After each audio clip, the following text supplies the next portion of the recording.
আমি সজীব ওয়াজেদ জয় বলছি। বাংলাদেশে এখন একটি বিশৃঙ্খল পরিস্থিতি চলছে। সারা দেশে আমাদের ভাঙচুর হচ্ছে, লুটপাট হচ্ছে, আমাদের শহরের বাইরে আমাদের নেতাকর্মী, আমাদের আওয়ামী লীগের নেতাকর্মীদের উপর হামলা চলছে, অনেকে হত্যা করা হয়েছে। এই পরিস্থিতিতে আমি বলতে চাই, আওয়ামী লীগ হচ্ছে বাংলাদেশের সবথেকে পুরাতন গণতান্ত্রিক এবং সবথেকে বড় দল। আওয়ামী লীগ কিন্তু মরে যায়নি। আওয়ামী লীগ এই দেশকে, বাংলাদেশকে স্বাধীন করেছে। আওয়ামী লীগকে শেষ করা সম্ভব না।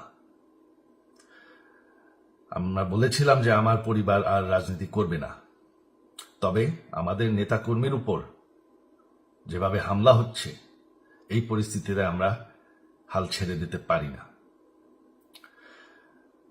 বাংলাদেশে যদি গণতন্ত্র, নতুন বাংলাদেশ গড়ে তুলতে হয়, আওয়ামী লীগ ছাড়া সম্ভব না। আওয়ামী লীগ হচ্ছে সব থেকে বড় দল। আওয়ামী লীগ কোথাও যাবে না, আওয়ামী লীগ শেষ হয়ে যাবে না। আওয়ামী লীগকে শেষ করা সম্ভব না।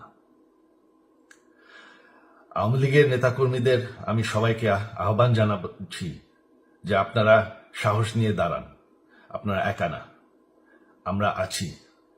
বঙ্গবন্ধুর পরিবার কোথাও যায়নি, আমরা আপনাদের সাথে আছি।